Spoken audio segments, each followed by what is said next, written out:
할렐루야. 오늘 주신 말씀은 하나님이 주신 복음, 바울은 자신의 사도권뿐만 아니라 자신이 전한 복음도 하나님이 주신 것이다 라고 그렇게 말합니다. 자신의 회심과 예루살렘 사도들과의 관계를 통해서 그것을 논증하고 있는 것입니다. 자신의 복음에 대한 확신, 그리고 본인이 하나님과 동행하고 있다 하는 그런 믿음이 확실하기 때문에 그 복음에 대해서 분명하게 전하는 것입니다. 13절에서 16절까지 말씀을 이렇게 보면, 내가 이전에 유대교에 있을 때에 행한 일을 너희가 들었거니와 하나님의 교회를 심히 박해하여 멸하고, 그렇게 이야기를 하고 있습니다. 유대교 안에 있을 때 조상의 전통을 지키며 바울이 보니 열성과 명성은 자자했더라 하는 것이죠. 유대교에서 십자가의 저주를 받아 죽었다고 생각한 예수님을 메시아로 고백하는 그 교회를 박해하고 멸하는 일에 앞장섰기 때문에 그렇습니다. 하나님은 심판을 받아 마땅한 바울마저도 과거에 이사야나 예레미야를 선지자로 부르실 때처럼 주권적으로 택하시고 은혜로 이렇게 부르셔서 이방인들에게 예수님이 메시아임을 전하게 해주셨다 하는 것입니다. 바울 사도의 삶은 은혜의 복음이 무엇인지 보여준 산 증거가 된다 하는 것이죠. 그렇기 때문에 이 바울 사도는 복음으로 살아내어서 그것을 보여줬다 하는 것입니다. 그래서 11절 12절 보면, 바울은 자신이 전한 복음이 그리스도께서 계시로 보여주신 것이다, 그렇게 분명히 이야기합니다. 형제들아, 11절 보세요. 내가 너희에게 알게 하노니 내가 전한 복음은 사람의 뜻을 따라 된 것이 아니니라. 12절, 이는 내가 사람에게서 받은 것도 아니요 배운 것도 아니요 오직 예수 그리스도의 계시로 말미암은 것이라. 자, 그에게 물론 스승이 있고 공동체가 있지만 자신의 삶을 극적으로 변화시킨 복음, 그래서 지금 자신이 목숨을 바쳐서 전하고 있는 이 복음은 그리스도께 직접 받은 것이라, 그렇게 이야기를 합니다. 그래서 그는 사람을 기쁘게 하기보다는 하나님을 기쁘게 하는 그리스도의 종으로 살 수밖에 없다. 어제 새벽에 말씀드린 거죠. 사람을 기쁘시게 하랴, 하나님을 기쁘시게 하랴, 그렇게 이야기를 했어요. 내가 알고 있는 믿음의 복음이 내 삶의 방식과 그 목표를 정해준다 하는 것입니다. 그래서 16절에서 20절까지를 보면 다메섹 도상에 가는 길에서 부활하신 주님을 만나 이방인을 위한 사도로 부름을 받은 후에 바울은 사도들의 승인을 받기 위해 예루살렘으로 그렇게 가지 않았다 했어요. 오히려 본인이 복음을 전하기 위해 아라비아와 다메섹으로 갔더라 하는 것입니다. 예루살렘으로 올라간 것은 3년 후에 그 이후에 올라갔습니다. 그때도 예수님의 형제 야고보만 만났을 뿐입니다. 바울은 자신이 받은 복음의 그 기원을 분명히 하기 위해서 심지어 예수님의 사도들에게서조차도 자신이 하나님의 말씀을 받았음을 분명히 강조하고 있는 것입니다. 혈육의 이해와 지지를 구하거나 사도들의 확증과 건의를 의지할 필요가 없을 만큼 예수님과의 만남이 특별하고 분명했기 때문이다 하는 것입니다. 그러니 아무도 바울이 전하는 그 복음에 무엇을 전하거나 무엇을 뺄 수가 없었다 하는 것입니다. 그래서 우리가 늘 하나님 앞에서 이 복음을 가지고 있어야 돼요. 사도 바울이 그 전에는 포학자요 행학자다, 본인이 그렇게 이야기할 만큼 예수님을 핍박했으나 돌이키고 예수님을 만난 이후에는 세상 사람들의 눈치를 보지 않고 오직 복음을 위해서 먼저 실천하고 하나님 말씀을 따라가는 그러한 일들을 감당하고 있었다는 것이죠. 우리가 우리 삶 속에서 주님을 만나고 주님을 바라볼 때 하나님께서 우리 삶에 놀라운 복음의 역사를 언제나 일으켜 주시는 줄로 믿습니다. 매일매일 이 복음으로 충만할 수 있도록. 그래서 여러분들이 이 복음으로 충만하기 위해서는 다른 길이 없어요. 다른 길이 없고 하나님 내 삶 속에 역사하여 주시고 내가 하나님을 만나게 해 주옵소서. 만나게 해 주옵소서. 늘 이렇게 주님을 만나고 주님과 함께 동행하는 어떤 그 삶을 사는 사람은 이 만남에 있어서 흔들리지 않고 그저 주님 말씀대로 순종하면서 한 걸음 한 걸음 잘 따라갈 수 있습니다. 그러나 하나님 앞에서 이 만남이 없는 사람은 늘 흔들리는 거예요. 그래서 하나님 먼저 만나게 해달라고 꼭 여러분 기도하시기를 바랍니다. 그래서 그럼 하나님 어떻게 만나냐? 만나보면 알아요. 하나님은. 그래서 내가 삶 속에서 내 기도하는 제목들이나 이런 것들을 하나님 응답하여 달라고 말씀대로 하나님 역사하여 주시고 하나님이 어떻게 인도하시고 응답하시는지를 하나님 보게 해달라고 저리 기도하면서 주님 앞에 한 걸음 한 걸음 나아가면 돼요. 그러면 풀리지 않을 것 같던 어떤 그런 것들이 내가 기도하면서 하나님 말씀대로 풀어내려고 기도하고 또 바른 길을 내가 가려고 이렇게 하나님 앞에서 바르게 길을 가고 또 하나님 뜻 가운데 한 걸음 한 걸음 내디디면 하나님이 그것을 통하여 역사해 주시고 또 그것을 통하여 반전을 일으켜 주시고 꼭 그렇게 하나님이 풀어주시는 줄로 믿습니다. 여러분 꼭 그렇게 해야 돼요. 하나님 앞에 기도하고 하나님께서 십자가에서 이미 다 이겨내셨다 하는 것을 믿고 믿음으로 한 걸음 한 걸음 반응하려고 하나님의 지혜를 구하면서 기도하고 간구하고 또 기다리고 기도하고 간구하고 기다리고 그렇게 가다가 보면 하나님은 가장 좋은 삶의 어떤 방식과 어떤 것으로 우리의 삶을 꼭 인도해 주신다. 하나님을 만난 사람의 그 반응은 말릴 수가 없는 거예요. 하나님은 분명히 살아계시고 그래서 하나님은 가장 정확하게 가장 복되게 우리의 삶을 반드시 인도해 주시는 줄로 믿습니다. 내가 그 방향이 하나님께 늘 주님을 바라보고 주님을 의지하고 있어야 돼. 내가 하나님을 향하는 그런 마음을 가지고 있어야 되고 하나님의 뜻대로 살려고 하는 그런 마음을 꼭 가지고 있어야 됩니다. 마지막으로 이제 21절에서 24절까지를 보면 수리아와 길리기아에 있는 교회들은 바울이 여전히 자신이 멸하려고 하던 그 믿음, 즉 그리스도의 사건을 전한다는 소식을 듣고 하나님께 영광을 돌렸습니다. 바울이 전한 복음은 독특한 사견이 아니라 공동체가 인정한 그런 복음이었기 때문에 그렇습니다.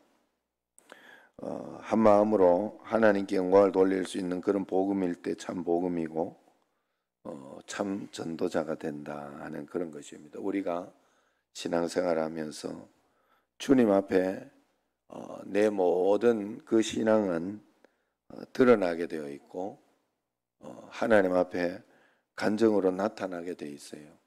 그래서 하나님 앞에서 언제나 건전하고 바른 그런 신앙을 주님 앞에 꼭 가지고 있어야 된다 하는 거예요. 그래서 언제나 하나님 앞에서 하나님께 영광을 돌릴 수 있는 하나님이 받으시는 그런 신앙을 잘 가지고 있어서 하나님과 함께 동행하는 그런 믿음이 있어야 된다. 이렇게 나만 주장하고 나만 생각하는 나만 맞다고 하는 그런 신앙을 가지고 있으면 안 된다 하는 거예요. 하나님 앞에서 누가 보아도 공정하게 이렇게 생각할 수 있는 어떤 그런 복음, 그런 믿음이 우리에게 꼭 있어야 돼요. 예? 어떤 일들이나 어떤 상황이나 어떤 그런 것들이 있을 때 이런 일들이 많이 일어나요. 살다가 이렇게 보면 하나님 말씀 가운데에서 이렇게 어떤 일들이 있을 때 용서해라. 아니면 이렇게 옆에서 이렇게 보거나 그렇게 할 때 하나님을 믿으니까 하나님께 모든 것을 맡기고 그것을 맡기고 그렇게 순종하며 따라가 봐라. 그렇게 이야기를 하면 이제 내가 당한 어떤 내가 생각하는 어떤 마음이나 속상함이 훨씬 더 클 때는 그런 이야기들이 잘 안 들리고 그런 이야기들, 그런 말씀들이 안 들어올 때가 있어요. 이것이 공정하지 못한 복음이 될 때가 굉장히 많다는 거예요. 내 주관의 생각, 내 주관의 어떤 그런 마음들이 우리에게 내 복음을 훼손시키게 해서는 안 된다 하는 거예요. 항상 하나님 앞에서 공정한 어떤 그런 복음, 하나님의 누가 보아도 하나님께 맡기고, 그래서 내가 복음은 내가 억울할 때가 참 많아요. 하나님 앞에서 내가 억울하게 보일 때가 참 많습니다.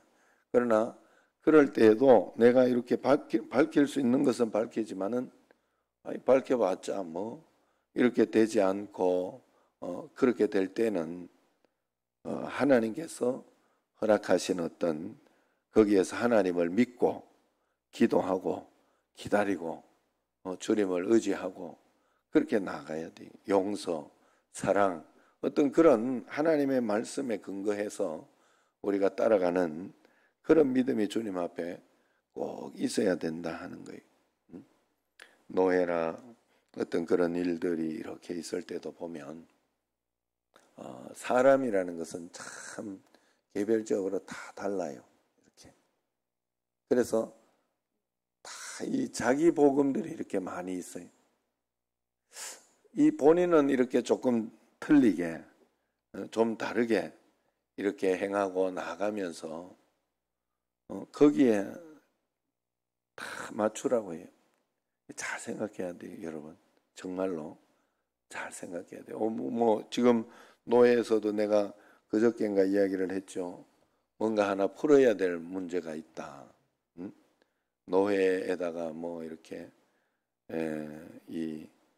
그 교회에서 이렇게 해온 어떤 그런 것들이 있는데 그것이 이제 본인한테는 기분이 나쁘니까 그 교회에서는 기분이 나쁘니까 이렇게 한 것이지만 거기에 대해서 이제 또 노회나 또 뭐 노회장이나 이런 분은 또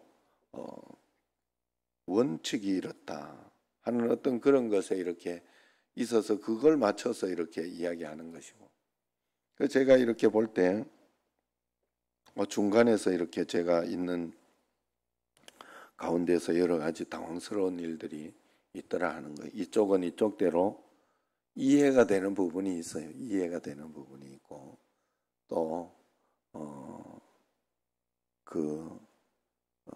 이런 부분은 좀 봐줘야 할 부분이 있는데 그걸 노 회장은 이 성격이 또 못 봐주는 거예요. 그걸 법적으로 하라는 거 해라 이거 이렇게 해서 또 그런 것 가운데 있고 또 저쪽은 저쪽에서 이렇게 보니까 저쪽대로 또 이쪽은 이쪽대로 저쪽은 저쪽대로 또 이해되는 부분이 있어요.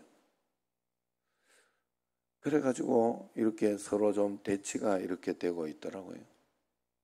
그래가지고 저도 이제 이렇게 주변에 물어보면서 그러면 뭐 강 건너 불구경이나 하지 뭐 하는 생각이 처음에 들더라고. 될 대로 때라 알아서 하든지 말든지 내가 뭐 신경 쓸 거 없다 하는 그렇게 놔두려고 하다가 그래서 그런 이렇게 했더니 그래 그런 거를 서기가 잘 조정해야 된다 그랬더라고. 서기가 하는 일이 그런 일이다 이러면서. 그래서 한번 조정해 보려고 여러 가지 제가 중간에서 역할을 지금 하려고 하고 있어요. 그래서 오늘도 점심 때 또 식사를 한번 하기로 하고 서로 대화를 좀 해보려고 지금 그러고 있습니다. 어쨌든 하나님 앞에서 그 참 요렇게 저렇게 좀 치우친 게 있어요. 사람들이 이렇게 보면 다 이렇게 신앙생활에도 이렇게 여러분들이 잘 보면요, 다른 사람들을 나에게 맞추라고 하는 게 굉장히 많아요. 내가 이렇게 생각하는 거에 맞추라는 거, 어떤 건 뭐 교회 자체도 내한테 맞추라고 하는 그런 신앙. 그래서 내가 어떨 때는 내가 기분 나쁘면 내가 맞춰야 되거든요. 전체적인 것에는 큰 틀에 내가 맞추면서 이렇게 가요. 노예에서도 이번에도 또 뭐 이런저런 일들 가운데에서도 이렇게 쭉 큰 틀로 이렇게 가는 게 있어요. 노예나 뭐 이런 어떤 일들에 있어서 뭐 내가 어느 순간에만 딱 이렇게 수준이 넘어지고 그렇게 하면요, 내가 막 이렇게 하고 싶다고 내가 하고 하기 싫다고 안 하고 이런 일들이 아니에요. 그렇게 엮여져 가는 게 아니에요. 어떨 때는 요번 같은 경우에도 내가 하기 싫다 하는 어떤 그런 마음도 있고 여러 가지 있는데도 갈 때 가야 하는 게 있어요. 갈 때 가야 하는 게. 이게 그렇게 끌려가는 게 많이 있어요. 우리가 하나님 앞에서 그래서 공정하게 하나님 말씀 가운데 순종하고 따라가는, 그래서 막 지금 같은 경우에도 내가 억지로 안 되는 거를 되게 하려고 애를 쓰고 노력하고 그렇게 하려고 할 필요도 없고 하나님 앞에서 다 맡기고 주님 의지하는 대로 지혜를 구하고 말씀을 구하고 그러면서 한 걸음 한 걸음 따라가고 그렇게 하다 보면 생각지 않던 곳에서 하나님이 풀어주시는 포인트가 있습니다. 생각지 않은 곳에서 하나님이 역사해 주시는 포인트가 있어요. 그래, 그걸 여러분들이 가지고 있어야 돼요. 그래, 그 복음을 가지고 있어야 되는데 우리가 언제나 하나님 앞에서 그런 마음이에요. 이렇게 자녀들도 그렇고 또 아니면 주변의 남편도 그렇고 또 주변의 어떤 사람들도 그렇고 우리는 육신적으로 겉으로 보이는 것만, 육신적으로 돈만 많이 벌고 높은 지위에 올라가고 육신적으로 잘 되기만 하면 그것이 다 잘된 것이다 하고 눈 감아버릴 때가 굉장히 많아요. 그러나 그게 내 자식의 삶이나 아니면 내 삶이나 내 주변의 어떤 것을 얼마나 나쁘게 하고 그게 얼마나 어렵게 하는지 알게 되는 때가 또 오게 되는 거죠. 그러므로 우리의 진심은 언제나 복음 가운데 이렇게 있어야 돼. 예수 그리스도를 믿는 믿음이 충만하고 하나님 앞에 우리 자녀가 남편이 정말로 복음 안에 이렇게 먼저 나아가고 있는지 주님을 바라보고 있는지 이걸 중심으로 내가 정말로 지금 하고 있는지 아니면 육신만 편안해지면 모든 것이 괜찮다고 생각하고 있는지 이것을 내 자신에게 꼭 살펴봐야 돼요. 하나님 앞에 이 중심을 꼭 삼아야 된다는 거예요. 바울은 이 중심이 분명했다는 거예요. 그래서 바울이 이렇게 회심하고 그렇게 하고 난 뒤에 먼저 예루살렘에 가가지고 자신의 어떤 사도권이나 자신의 어떤 복음에 대한 어떤 그것을 먼저 검증받으려고 그렇게 이렇게 인간적인 술수, 인간적인 방법 이런 것들을 먼저 찾는 것이 세상적인 것이나 바울은 하나님 말씀 복음 가운데 있었기 때문에 먼저 복음을 전하고 실천하고 하나님 앞에 실천하고 정말로 여기에서 하나님의 뜻 가운데 살아가는 것이 무엇인가를 먼저 하고 난 뒤에 주님 앞에 다른 일들을 했더라 하는 거예요. 우리도 하나님 앞에 그런 마음으로 매일매일 살아가야 할 줄로 믿습니다. 오늘 내 삶 속에 복음이 무엇이고 하나님의 원하시는 뜻이 무엇이고 하나님의 섭리대로 따라가는 것이 무엇인가를 먼저 살펴보고 내가 잘못된 것이 있고 못한 것이 있고 그렇게 하면 하나님 앞에 회개하고 돌이키고 그 다음에는 내가 그런 실수를 하지 말고 주님 앞에 또 더 잘해 보려고. 사람은 다 실수를 하지 않아요? 사람은 다 완전하지 않잖아요. 어제 전에 말씀드린 것처럼 우리는 언제나 공사 중, 아직도 나는 농사 중, 저 천국에 갔을 때 추수할 때가 되는 것이기 때문에 그 과정 가운데에서는 농사 중이라는 것을 알고 못한 것은 하나님 앞에 회개하고 다시 바르게 나아가고 또 잘한 것은 하나님 앞에 영광이 되고 또 상급이 될 줄로 알고 기쁜 마음으로 주님 앞에 한 걸음 한 걸음 따라가면 됩니다. 매일매일 하나님 말씀과 은혜 가운데 이 사도 바울처럼 나의 복음, 하나님을 향한 확실한 그 복음을 가지고 나가는 여러분과 저가 되기를 주의 이름으로 축원합니다. 기도하겠습니다.